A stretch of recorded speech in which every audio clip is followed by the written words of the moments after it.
Now that you successfully skipped playing Origins, I imagine you want to do the same for Awakening, because you're apparently really lazy or have no taste in good games. Well, not to worry, I'm here to have the fun for you. Awakening takes place half a year after Origins, because everyone was busy wanking in the meantime. The shithole monarch granted the Arling of Amiran theme to the shitty bartenders at the end of Origin, in recognition for their service to the country. Meaning that they gave you a castle to make you shut up about the fact that everyone else did fucking nothing while you pulled the country out of the dirt. Anyway, we begin with the arrival at the castle. You either play as your character from Origins, or as a new bartender from the land of stinky cheese and surrendering, should your character have a slight case of the dead. Traveling together with you is a bartender recruit named Myri. Don't pay much attention to her, she dies about 1 hour into the DLC. You discover that the keep was attacked by the Darkspawn, which explains why everything is on fire even before you turn up at the place. You make your way inside and find the first member of your harem, Anders. After he's done roasting some Darkspawn, you adopt him, because at this point you just pick up anyone that has a name. A bit later and further into the keep, you also find Ogron, the drunken idiot from the base game, and take him with you. Because why not, gotta have the most annoying character imaginable with you. Finally you make your way up the keep, and on the ramparts you encounter this wanker, who thinks that chainmail makes for excellent hoodies. He tells you a bit about his life, and of course you listen instead of just stabbing him and being done with that. Let's skip straight to that, shall we? After you commence the stabbing, you'll get a surprise visit by either the king or the queen, in which they basically tell you to sort all this shit out because you weren't gonna do that anyway. You also have the choice of allowing the drunken bastard and the horny bastard to become wardens. Well, let the ritualistic drinking begin, and as I said earlier, Myri can't hold her liquor. Sadly, Ogron can, meaning you actually have this wanker with you for the rest of the damn game. Should have told him to fuck off while you were able to. Anders also survives, which is good, up until he decides to go to Kirkwall, but at least he's fun for the next few hours. And so begins your adventure to find out why Darkspawn all of a sudden are able to tell you their life stories. Old men wasn't enough, now the bloody spawn of the devil has to do that shit too.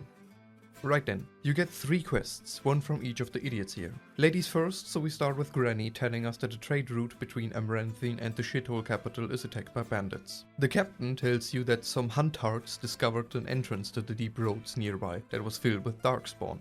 Last, and certainly least, Varel, the old man that you rescued earlier, tells you about one of the bartenders that was sent out to gather intel on the Darkspawn before you arrived.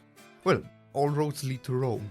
Except in this case Rome is an even bigger shithole than Denerim. As soon as you step foot outside the blasted throne room, however, some random private thinks she's important and stops you dead in your tracks. They captured the son of Weasel I and locked him in the dungeons. Naturally, Weasel Jr. hates you because you murdered his dad, took his home and threw his family into poverty. Not that it's any of your concern, really.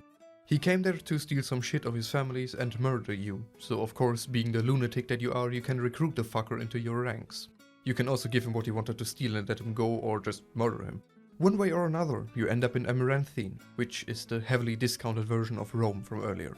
You talk to 3 idiots and get locations of where you actually have to go. Wending Woods, Knotwood Hills and Black Marsh. Where you go first is your choice. We're gonna start with the Knotwood Hills. Sorry, not Wood. That's the place where the hunters fell into when they were out and about.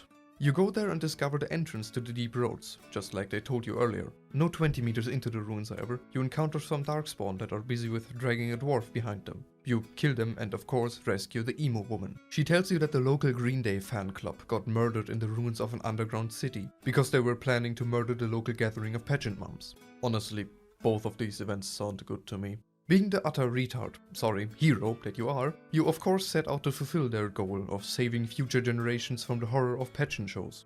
After you enter, you see that the local Darkspawn are fighting each other, most likely to settle the dispute about which band is more emo, Blink-182 or Green Day. Both are wrong and both are shit, so you murder all of them just to be sure. You eventually encounter the leader of one of the emo factions, and true to their image as emos, it's of course called the Lost. As if that mate wasn't enough, it's joined by a walking floodlight. How could it be otherwise? You murder them and proceed to finally take care of the pageant mums, which you also all kill by dropping the Dragon Age equivalent of a nuke on top of their asses. Bit overkill, but you gotta make sure they don't come back to life. After that, the emo girl you met can either be told to get lost, or you can ask her to join you in the Bartenders Club. 1 down, 2 to go. Onwards to the Wending Woods. Upon arrival, you're greeted with some humans looting the remains of a caravan, which of course implies them in the matter of the attacks. But nope, it's this hippie here. Her sister got abducted, and she of course thinks it's the humans that did it, and so sets out on a quest to just murder literally all of them. Lucky for you, however, a local meth addict tells you that the Darkspawn took her sis, and not the humans. You go back to her with that information and she immediately believes you. Fuck if I know why, I'm far from trustworthy. Well, she joins you in the search, which leads you far to the north. About 50 meters. After entering the mine, you encounter the leader of one of the Darkspawn factions, the Architect, who then immediately gives you some roofies. You wake up strapped to a rudimentary bed, and he tells you that he's sorry and doesn't want to be your enemy. And again, he may or may not have molested you. After drugging and potentially molesting you, you wake up in a prison cell, which you are able to flee with the help of Vilana's sister, the woman you came to rescue. She doesn't want to be rescued apparently, and fucks off straight after getting you out of your cell. Well, you know what comes after that. Eventually you find yourself in a room with the man that drugged you and his two side hoes. His main focus, however, is still you. Aren't we lucky? As a token of his love, he lets you fight his pet dragons, because why not, gotta have a boss fight somehow. With the defeat of those two, you finish the Wending Woods. Only one quest left to go. The Black Marsh is about as interesting as you might think, so let's skip straight to the scene where you find the corpse of the bastard you're looking for. And because your entire party consists of idiots, you run straight into the trap of the Darkspawn. After a bit of bullshitting back and forth, the fucker casts some magic. Fun times ahead, you're trapped in the bloody fate again, as if the first time wasn't enough. This time, however, you can skip most of the shit and run straight to some girl that's mourning at a grave, who turns out to be a demon after you follow her into a dark corner of a crypt. That sounds like the intro to a porn movie. You make your way to a village in the Fate, which is kinda busy with wanting to burn a witch. The usual. After kicking down the door of the Baroness's villa, she comes out herself to call you peasants and kick your ass with the emo Darkspawn at her side. You defeat her, of course, and she sends you back into the real world, where you find out that the spirit of justice you met that kicked down the door saw the dead body of Christoph as free real estate and moved in. Oh, and also Nathaniel had enough of this shit and decided to set himself on fire. I feel you, man. The Baroness is in the real world as well, however, and you have to kill her. Again.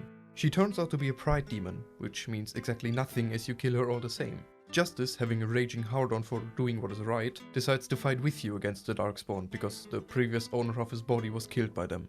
With him, your team is now complete, consisting of a horny mage that escaped the Templars about 14 times, a genocidal elven maniac that only joined you to enhance her ability of murdering shit, an emo dwarf that ironically makes fun of everything, a spirit trapped in the body of a dead man that has a boner for justice, and a drunken idiot that is about as useful to have around as an art degree.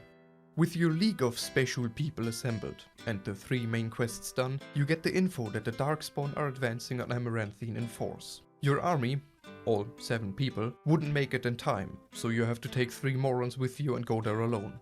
Arriving there, the situation can be summed up with the wise words, "Shit's fucked, my lord." The captain of the Useless tells you that the spawn ravaged the city by now, and everyone inside is either diseased or dead. Before you can decide what to do, DHL stops by to let you know that they couldn't reach you at home and left a note. So you gotta decide between going back to Vigil's Keep to save that from the upcoming Darkspawn attack, or staying and seeing if you can rescue the people of Amiran Theme. Should you go, you set fire to Rome and then fuck off. If you stay, you lose your castle, but that's okay, you rescued some useless peasants. Should you actually have paid attention to what the fuck you were doing during the DLC and upgraded your keep, you can actually save both of them. No matter how you choose, you will end up going after the Queen Pageant Mum, but while doing so, you will again encounter the dude that roofied and molested you. He explained that the earlier encounter was all a misunderstanding, because waking up in a cell in different clothing apparently doesn't mean that he undressed you. He also tells you that he's working on releasing the Darkspawn from their slavery to the old gods. That was most likely the most accurate and serious sentence in this video. The Architect is also the one responsible for making the Queen Pageant Mum as she is right now, and waking up a dragon from its 1000-year nap. Let's make this quick. You can work with him and let him live to continue his weird sex experiments on bartenders, or you can murder him just like everything else at this point. Either way, you still have the mum to deal with, which is a pretty straightforward process. You go there, fight her, and stab her in the mouth, literally.